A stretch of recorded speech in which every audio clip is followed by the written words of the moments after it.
Hello and welcome, my people who love hot sauce in their milk. How you doing today? It's SJB here, and yeah, you guys know what's up, man. Just all of us, a bunch of weirdos playing Bloons Tower Defense battles for you puppies. I'm sorry for all the super big weirdos that like hot sauce in their milk. I mean, that's a little absurd, but hey, it's okay. You know, we're all weird in different ways, and that's one of those ways that I guess will allow on this channel, at least this time around, you know. So today what we've got going on is, of course, we're playing some more Play with Fire for you guys. You're going to notice we are going to have a big loss of life right at the very beginning here, but that's actually based on design for now.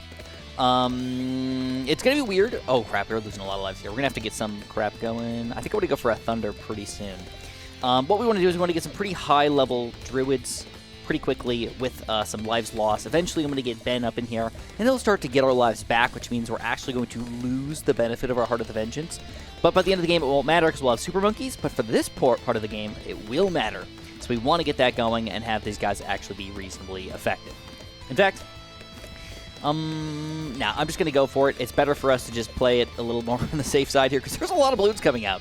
A lot of reds, a lot of blues, and then if we start going pinks and crap, that could just whoop, sneak right through if I don't get the lightning. So I'm glad we've got this, and we are good. Beyond that, though, I am going to talk a little bit about Rabies today. So if you guys have not heard, or if you guys don't pay attention to my videos all that often, that's okay. No big deal.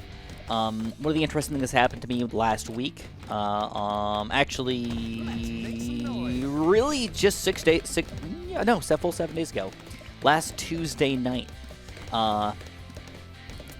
I got what I think was bit by a bat. And I'm still like 99% confident that I got bit by a bat, even though I can't prove it because I didn't actually see it.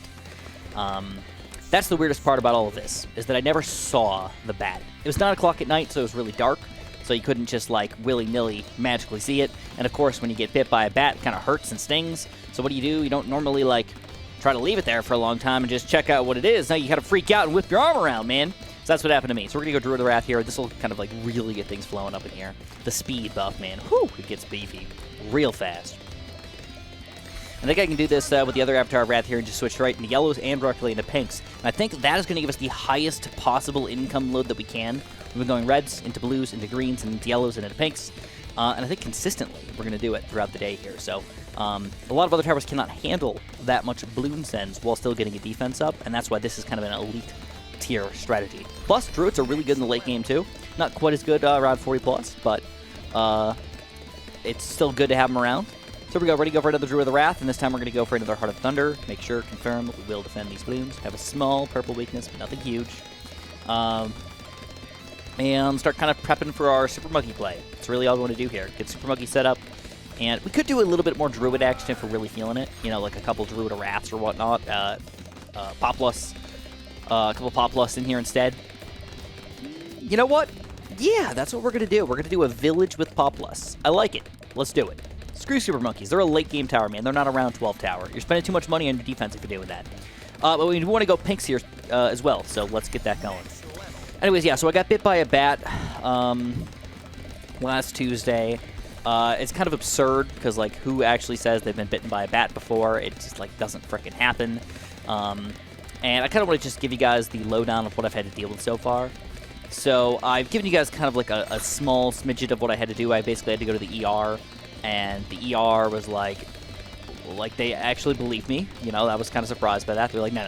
I was kind of expecting to be like, no, you probably didn't get bitten by a bat. No, they were like, yeah, you know, this actually really looks like a bat bite, Chris. And you felt stuff. Okay. And it was at exactly 9 o'clock. Okay. Yeah, all of this is actually adding together to kind of make sense for bat bites. All right. Yeah, there we go. All right, so we need to get these pinks afloat. We're going to go for a quick radar scanner. We are going to go for this Poplus in here. We're going to go for another Druid. This time I want to go for a top path Druid. So we're going to get a Druid of the Storm here, and that's going to keep any ceramics and stuff at bay, which is kind of one of my biggest... oh, crap, look at this, man. They're trying to get these Bloons through me right now.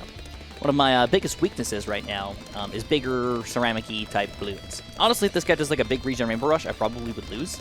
But I don't expect most people to do that, to be straight with you.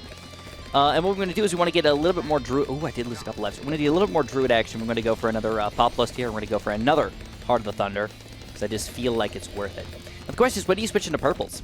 Realistically, whenever you have the ability to send up full non-stop purples without running out of money here, and I don't think we're quite there yet because I still need to get a little bit more defense. Like, I don't want to go crazy, but I still want a little bit of something. Get a bigger radius and jump drums on this guy, and holy crap, look at that. Woo! We got a boost. We got a boost. We're almost losing here. Is there, like, purples in all of this or something like that? Holy crap, look at that. He's got, like, zebras all over the place or something.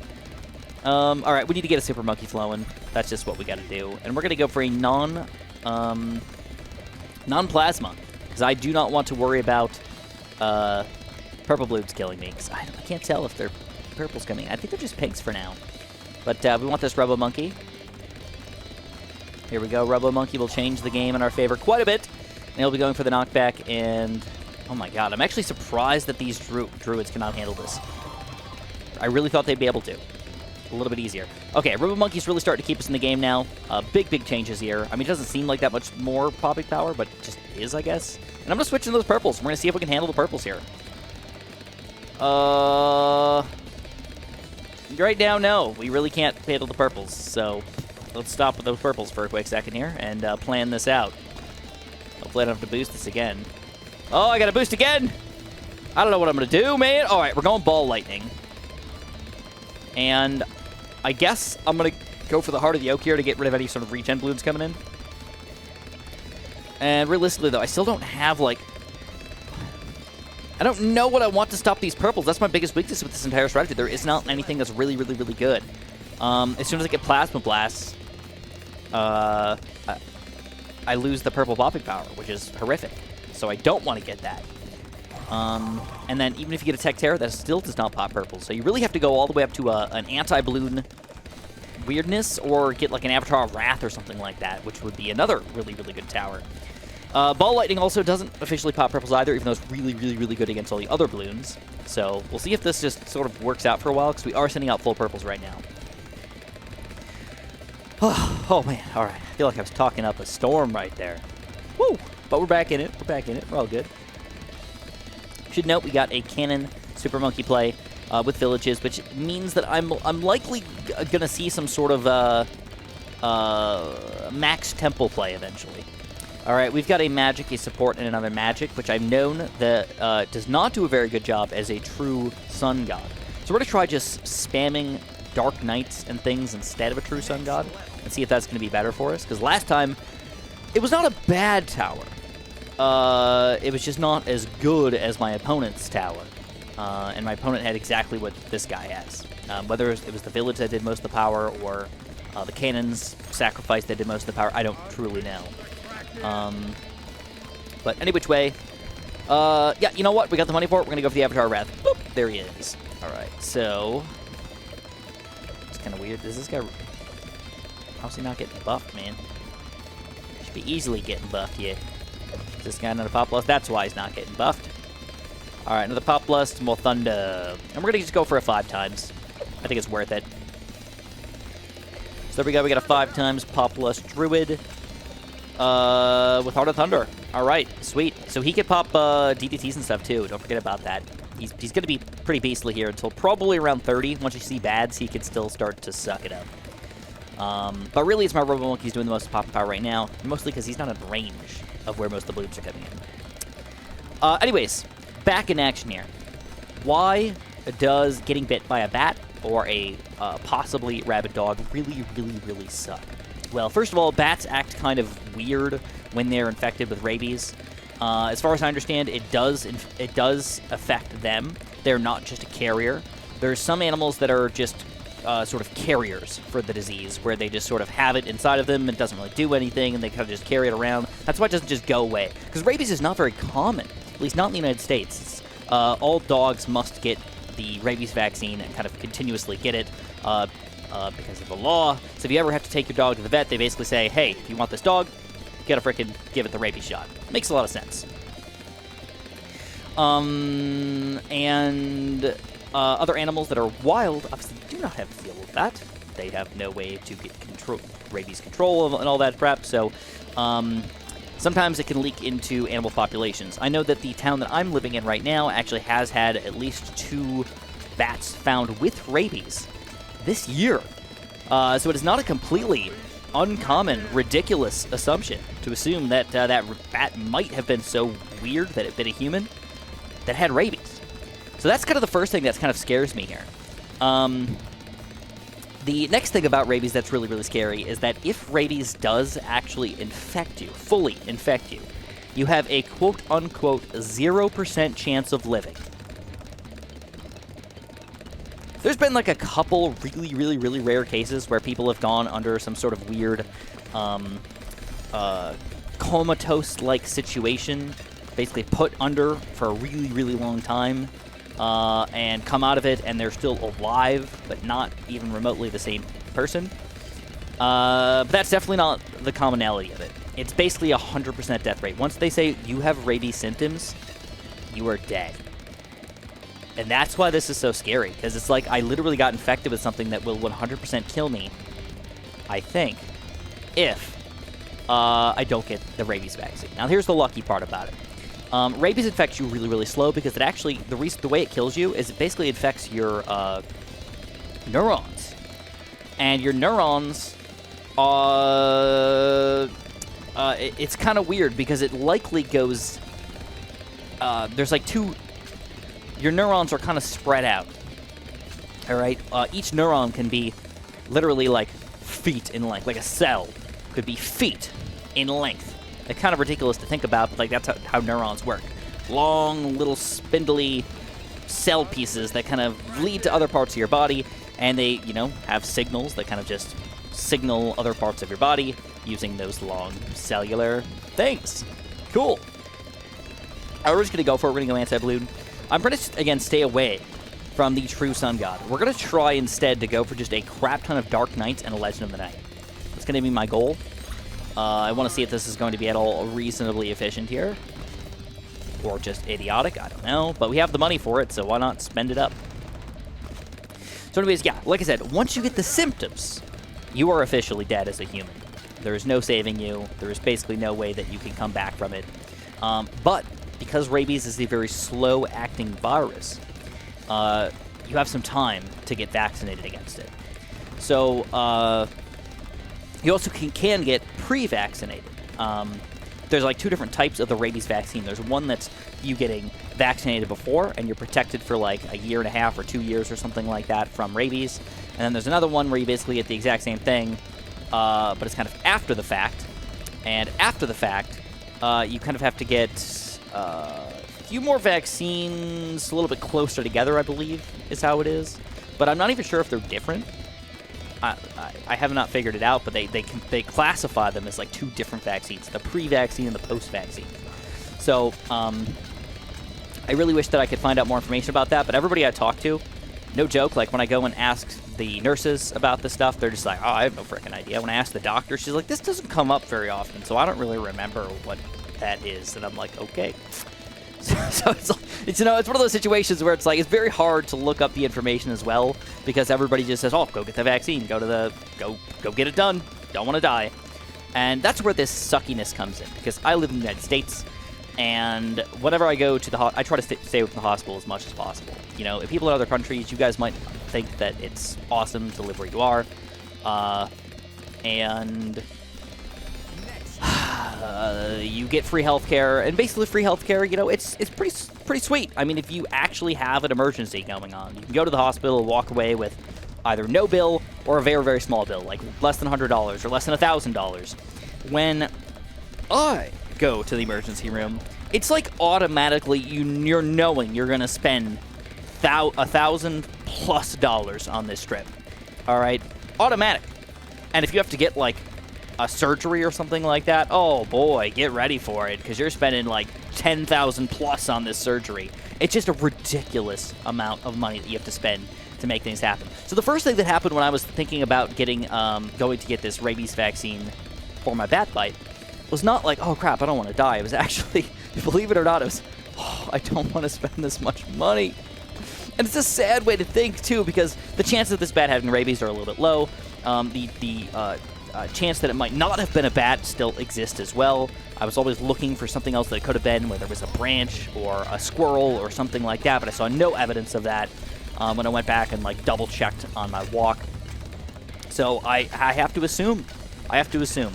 I think a lot of other people probably would have maybe not made the same decision that I did, and maybe just said, oh, it couldn't have been a bat. That doesn't happen. That doesn't exist. No, but they really are. They like actually exist in the area that I'm in, and even though it seems completely unbelievably rare, it happens. All right, let's spend our money up. Let's get some Dark Champs up in here and everything. I'm curious if I should go for one Reinforced Bat just to kind of see what he's going to do here. Because right now we basically have a very similar defense. Oh, you know what I should have done a long time ago? This guy's actually pretty sexy. He gives us money, man. The money's pretty much the most important thing for us here.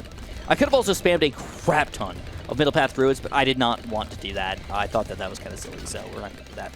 Instead, we're just going to spam these puppies right here. Kind of all over the place if I can. Oh, he's also an activated ability, and I'm not sure I want to do that. For only $750 bucks, doesn't really seem worth it.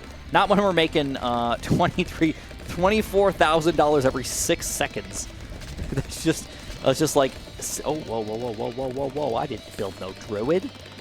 Didn't build no Druid. Built super monkeys, man. Super monkeys. Yeah, so, yeah, the first thing I thought about was, oh my god, this sucks because it's going to be so expensive to get this stupid vaccine. And I haven't gotten the bill yet, which is kind of scary. But every time I go to the ER, it's an automatic $300 copay. So I just like to be there, be at the emergency room. And by the way, I have to go 4 times for these vaccines. 4 times. Within 14 days. No. 0, 3, 7, 4. Yeah, within 2 weeks of the original bite. I have to go there 4 times. It's like automatically that's over $1,000. So that's just like absurd in itself. Just to like assume that you have to pay over $1,000 to get that happening. Then on top of that, that doesn't include the actual bill. That was just like, oh, just to exist here, you have to pay $200. And then if you want something else from us, oh, expect a huge bill. So I actually looked it up, and it was like, what is the average cost of getting a rabies vaccine set? And it was between, I can't remember if it was 5 or 3. I think it might have started at $3,000, but it could have been 5, up to $40,000. And I'm like, holy crap, dude, what the heck is going on with this system? How could 4 stupid shots? Really, it's like 4, 5, 6, 7. 4, 5, 6. Really, it's like 6 shots, because the first time I went, I got 3. And then it's 1 dose after that every time. So 3 plus 3 equals 6. Regardless, I'm like afraid now to get these frickin' bills, man. I don't want to deal with it, but I guess I have to. I am lucky that I do have some reasonable insurance. Me and I am now married as of last year, so I recently, as of January, am on my wife's insurance, and that's lucky because she does work at the hospital. So it's like I got like pretty good insurance, but it's still not that good. I think I'm probably gonna end up paying about $10,000 for these shots. After like the random little baby math that I did. I don't know if it's going to be that bad. It could be a little bit cheaper for the shots. But even if it was like middle of the road, which is where the way I did it, probably going to cost me about $10,000 to get these stupid shots. So that's just kind of absurd. One thing we got to do here is, even though this isn't... I probably should have put a village over here somewhere, but that's okay. We're just going to get a homeland defense and rely on him. The most power. And I kind of want to test out just like a really quick reinforced bat on round 39, just to kind of see what happens. I mean, it's only going to affect my income, what? Negative, that's still 1.6. It's a decent chunk of change there. Decent chunk of change, eh? Yeah, it is. All right, we're going for it anyways. Just got to test the waters here. Let's go, whoop, one of those things. Back to purples. Let's see who's going to beat this puppy. Either one of us, none of us. So he's going to boost right away. Oh, baby. He's going ham on this puppy. He does not want to lose here on round 40. Oh, he's going to rush now, too! Oh, dang! All right, well, that changes things completely. This is a big rush. This is a big rush. This is a big, beautiful, ridiculous rush. This is the biggest rush that I've ever seen in my entire life. Holy crap. This is going to be tough. All right, let's go for our last boost, I guess, and just see where we get. Maybe he'll lose first. Maybe we'll lose first. I don't know what's going to happen. I do have the 5th tier bottom path Super Monkey, wherever the heck he is. Hopefully... Oh, yeah, I might pop these. It's going pretty well. I think I gotta sell and rebuy my homeland defense. Let's sell and rebuy it. Let's see if it'll allow me to do that. Can't tell where it is. Where are you at? There it is, there it is, there it is. Use it. And we did! We took ours down! The question is, can he take his down? Woo! Round 41, though. Oh, my God, what's going on? I think he exited. I think he gave up. I think he was upset when he saw mine actually get popped, and he's just like, see you later, Chris. I'm out of here. And there it is. We absolutely dominate. Dominate. So anyways, while we're waiting, I guess just to finish off the rabies talk, is the reason why it's so weird as a virus, because it's just a regular virus, like actually a very simple virus, is that it infects your neurons, which, remember I was telling you guys, like, they're very, very long, so I think what they do is they actually get inside of your neuron through the way that it normally interacts with chemicals, kind of like the little, like, hand part of the neuron, or the far away part, away from the actual cell body of the neuron, and then it kind of travels up that tube for a really long time. So it could take days, weeks, months, or even possibly years for it actually to reach the neuron itself. And because it takes so long to actually reach the neuron, it could take a long time for you to actually get quote-unquote infected with the rabies virus before you start to see any sort of symptoms or anything like that. And that's why it's so sketchy, because I could just think, oh, in a week, I'm good, bro. Don't have to worry about this. It's not true. It's not true. And then what's weird... Oh, whoa, whoa, whoa, we're still in the game? Is he going to defend? That was a long sink. He's got a chance to defend. Holy crap, this could go bigger. Uh-oh. Wait a second. He's got to build more. He's got to build more. Oh, this is going to be close. If he's got one of those 5th tiers. Oh, he didn't do it. And he gets taken down. Defeated. So yeah, I don't want to make another video about this, so we're just going to finish it off, even though it's game's over. Basically, once it gets inside of your brain has like a specific way that it says, hey, if the immune system is overactive and trying to affect my neuron cells, your neuron cells can kind of like shut them down. So the T cells, which are normally like the thing that come in and kill all your cells when they're, infected with the viruses, decide, it's neurons say, nuh-uh, bro, you ain't touching me, and kills them instead. You must be doing something wrong. I am more powerful than you. So what happens is your neurons literally start killing all of your T cells, and then your brain just starts to be wonky because it's got all this huge viral load inside of it. They don't even know why it actually happens, but it's really cool. Really scary at the same time, but very cool to know how it actually works inside of your body. Regardless, if you guys enjoyed this somewhat weird video, make sure you press that like button for me. Make sure you subscribe if you haven't, and of course, have a super duper delicious day.